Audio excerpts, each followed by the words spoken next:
एक प्रताड़ित पुरुष को इस मंच पे आने का और अपनी बात रखने का मौका दिया। बहुत क्या बहुत धन्यवाद आप सब। क्या प्रताड़ित किया गया आपको? मुझे मेरी पत्नी के द्वारा प्रताड़ित किया जाता आ रहा है। 2021 में मेरी शादी हुई, तभी से लेके अभी तक मुझे प्रताड़ित किया जा रहा है। कैसे शादी हुई? शादी हमारी लव मैरिज हुई, लव कम अरेंज मैरिज हुई। उन्होंने मुझे फेसबुक पे फ्रेंड रिक्वेस्ट भेजा, उसके बाद हमारी बातचीत शुरू हुई और उसके 3-4-5 महीने के बाद हमारी सामाजिक ये से शादी हुई, माँ बाप के रजामंदी से, उनके भी माँ बाप के रजामंदी से और सबके समाज के थ्रू शादी क्या हुई। करते हैं आप? मैं एक स्पोर्ट्स टीचर हूँ। शादी के बाद फिर क्या हुआ आपके साथ? क्या होने लगा? हमारी शादी मधुबनी में हमारे गांव से हुई। मैं पटना में रहता हूं और जब वो गांव से पटना आई, उसके 2-3 दिन बाद ही मुझे बोलने लगी कि मुझे यहाँ नहीं रहना है, मैं दिल्ली जाऊंगी। कभी बोलती थी मधुबनी जाऊंगी और 2-3 दिन बाद ही वो बोलने लगी और बोलने लगी मुझे पैसा चाहिए, सारा ज्वेलरी चाहिए और हम यहाँ नहीं रहेंगे, दिल्ली में रहेंगे। ये घर छोटा है, ये है, छोटी छोटी बात पे विवाद शुरू कर दी। तो आप दिल्ली में रहते हैं? नहीं, मैं पटना में ही रहता हूँ। पटना में एक टीचर हैं आप? जी। जिनसे अभी शादी आपको हुआ है वो कहाँ रहते हैं? वो मधुबनी में रहती है। जी, वो अपने माँ बाप के साथ भी नहीं रहती है, मधुबनी में वो रूम लेके रहती है। जिनसे आपका शादी हुआ वो क्या करती है? वो पढ़ाई करती है, बोलती है पढ़ाई करते हैं, लेकिन सही मुझे नहीं पता वो बोलती है मतलब फोन पे आपको वो जो है इस तरह की बात बोलती है कि हमको आपके साथ नहीं रहना है? जी, वो फोन पे भी बोलती है और हमारे बीच डाइवोर्स का भी ये चल रहा है। अच्छा, आपका केस उस भी चल रहा है? जी। कहाँ तक सुनवाई हो पाया? फैमिली कोर्ट में मैंने डाइवोर्स के लिए अपील किया था 2022 में, 2022 के दिसंबर में। लेकिन फिर उन्होंने 2 डेट पे वो नहीं आई और जब फाइनल जजमेंट पे मेरे फेवर में केस आया तो उन्होंने एक पटना हाई कोर्ट में पिटीशन डाला कि मेरा, क्योंकि मैं महिला हूँ इसलिए इस केस को ट्रांसफ़र किया जाए मधुबनी। तो वो अभी तक स्टे है 2022 से। मुझे हाई कोर्ट में कोई डेट नहीं मिल पा रहा है और मैं 2 साल से वेट कर रहा हूँ वो डेट के लिए और मुझे कोई डेट नहीं मिल रहा है। अच्छा, आपके केस को जो है अतुल सुभाष के केस से जोड़ा जा रहा है, किस तरह की प्रताड़ना अभी आप झेल रहे हैं अभी फिलहाल? सर, काफ़ी टाइम से मेरे पास बहुत सारा ऑडियो है, आप लोग सुन सकते हैं, जिसमें वो किस तरह की गाली मुझे देते आ रही है। मैंने 2 से 3 बार सुसाइड अटेम्प्ट किया। मेरे लोकल थाना, जब मैं सुसाइड अटेम्प्ट करने गया था, मेरे लोकल थाना के लोग भी मेरे घर पे आए थे। मैंने फांसी लगाने की कोशिश की और वो इस तरह की माँ बाप को लेके, भाई बहन को लेके मुझे बोलती है मेरा इससे संबंध है, मेरी भाभी के साथ, ये वो हर तरह का आरोप मेरे ऊपर लगाती रही और बहुत भद्दी से भद्दी गालियाँ मुझे, मेरे बाप को, मेरे माँ को, मेरे भाई बहन को देते आ रही है, जिसका मेरे पास पूरा सबूत है। यहाँ पे आप लोग देख सकते हैं, व्हाट्सएप पे उन्होंने कितनी गंदी गंदी गालियाँ दी है। एक महिला, मुझे नहीं लगता इस तरह की गाली दे सकती है, लेकिन देती है। पेपर को सामने कीजिए, फोटो ले लीजिए फोटो ले लेंगे। मेरे पास सारा प्रूफ है सर, आप लोग देख सकते हैं। अभी आप क्या चाहते हैं? निजी थाना में गए आवेदन लेकर? जी, हम निजी थाना में भी गए थे आवेदन लेके। उस टाइम जब ऐसा हुआ था तो उन्होंने बोला महिला आयोग में महिला इसके पास जाने के लिए। अभी कोर्ट से आपको कुछ राहत मिला या कोई समस्या बढ़ गई? नहीं, कोर्ट से मुझे कोई राहत नहीं मिल रही है। उन्होंने मेंटेनेंस का केस मेरे ऊपर डाला था।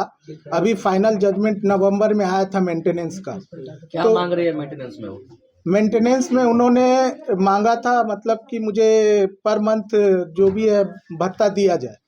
तो मुझे कोई नोटिस कोर्ट से आया नहीं था मेरे घर पे, तो मैं 2 डेट में नहीं जा पाया, 2-3 डेट में। तो फिर मुझे मेरी वाइफ के थ्रू ही पता चला, क्योंकि मैंने उनके ऊपर भी एक कंप्लेन केस दानापुर कोर्ट में किया हुआ है। वो मेरे घर में आके अपने भाई के साथ मारपीट की थी। एक कंप्लेन केस और गाली गलौज और मेंटल हरासमेंट का एक कंप्लेन केस ऑलरेडी दानापुर में उसके खिलाफ मैंने किया है। अच्छा सर, जो आप सुसाइड अटेम्प्ट कर रहे हैं 2-3 बार, तो सुसाइड से कुछ हल होने वाला है? देखिए सर, मैं अतुल सुभाष का जो अभी घटना घटा, मैं उनके दर्द को महसूस कर सकता हूँ कि उन पे क्या बीता, क्यों लोग सुसाइड के लिए जाते हैं। जब कोई रास्ता नहीं दिखता है, सारा रास्ता बंद हो जाता है, तो हम भी कभी कभी ये सोचते हैं कि अब लगता है कि यही मेरा अंत है।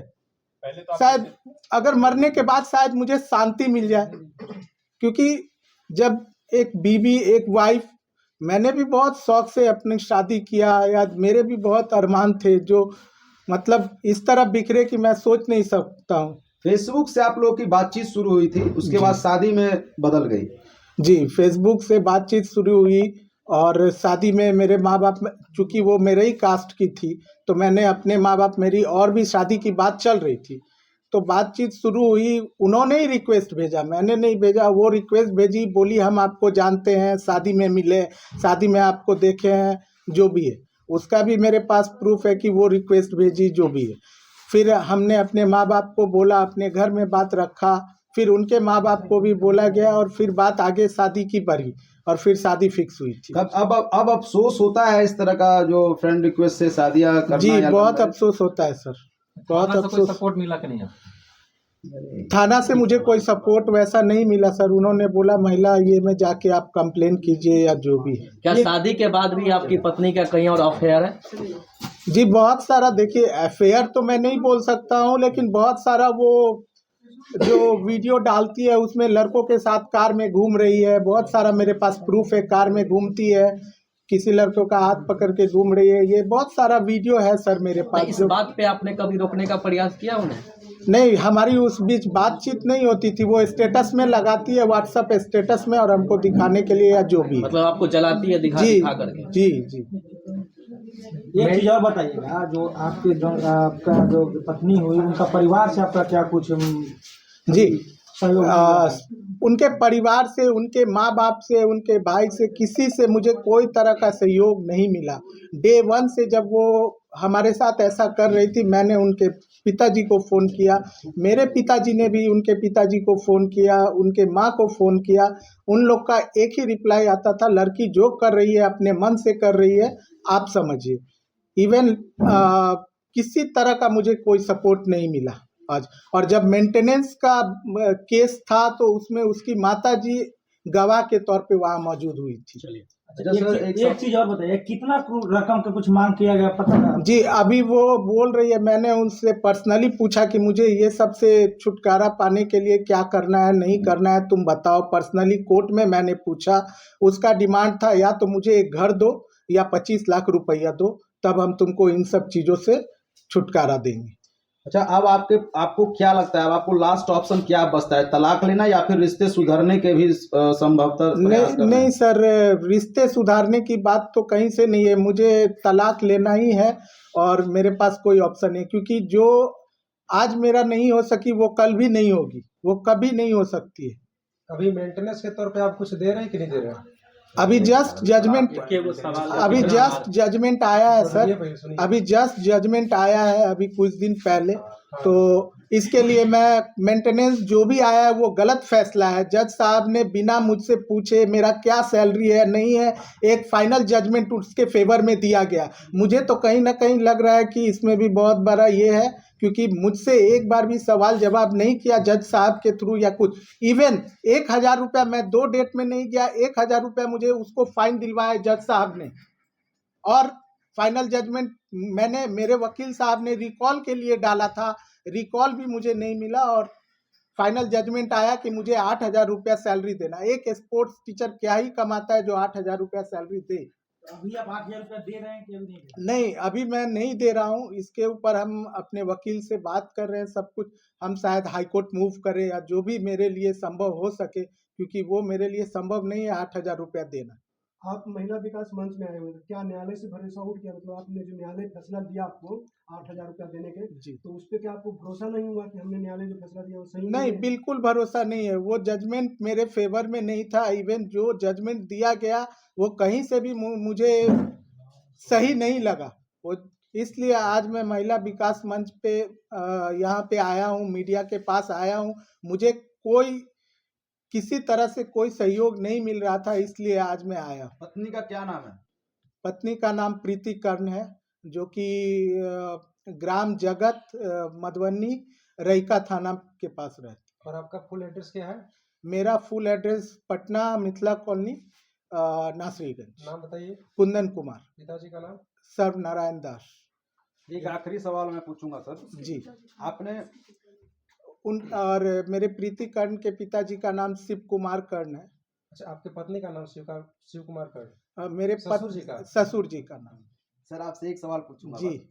सोशल मीडिया के थ्रू आपने रिश्ता जोड़ा, फिर आपने शादी किया। अभी जो लोग इस तरह, जो जैसे आप जिस परिस्थिति में, उस परिस्थिति में काफी सारे लोग हैं, जी। उनको क्या सलाह देना चाहिएगा, और शादी करना चाहिए कि नहीं करना चाहिए, इस पे आपकी क्या राय है?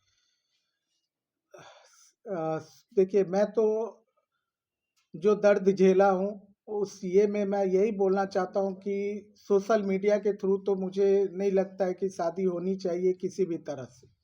मतलब जो नहीं भी करनी है चाहिए एक सोशल मीडिया। पारिवारिक, और पहले तो लड़की के बारे में हम लोग या मेरे माँ बाप या समाज के थ्रू जान ले, फिर हम लोग शादी करें या जो भी है। और जहाँ तक बात है कि सर शादी करना चाहिए या नहीं, तो देखिए, शादी करना चाहिए, लेकिन आप शादी करने से पहले आप अपने माँ बाप या अपने बड़ों का हर तरह से आपको लड़की के बारे में पता करना या क्या है नहीं है, फिर आप उस पे आगे बढ़ सकते। पछता रहे हैं अभी आप? जी, बहुत पछता रहे हैं, बहुत पछता रहे। जिंदगी का आधा, मेरा आधा जिंदगी निकल गया। ना कोर्ट से मुझे कोई फैसला मिल रहा है, ना लड़की के माँ बाप से, ना लड़की के तरफ से कि मुझे इन सब से छुटकारा कैसे मिले। झगड़ा कहाँ से आपका स्टार्ट हुआ था? झगड़ा जब वो घर आई, मेरे पटना के निवास स्थान पे आई, उसके 2 दिन बाद से ही वो हंगामा शुरू कर दी थी। चलिए। और एक चीज मैं बोलना चाहता हूँ, मैं पूरे समाज से और मीडिया से और मालवी जी से, सबसे ये कहना चाहता हूँ कि इस समाज में आज के डेट में, और मैं जो भी कोर्ट और जो भी जज हैं उनसे बोलना चाहता हूँ कि ये जो चीज़ें हैं कि सिर्फ महिला ही प्रताड़ित होती है समाज में, ऐसा नहीं है। पुरुष भी प्रताड़ित हो रहे हैं, और बहुत बुरी तरह से प्रताड़ित हो रहे हैं। और जब वो प्रताड़ित बहुत ज़्यादा हो रहे हैं, तब वो लोग सुसाइड अटेम्प्ट कर रहे हैं। तो क्या महिला पुरुष आयोग भी होना चाहिए? जी जरूर, पुरुष आयोग भी होना चाहिए। पुरुष को भी अपनी बात रखने के लिए जगह मिलना चाहिए। ठीक।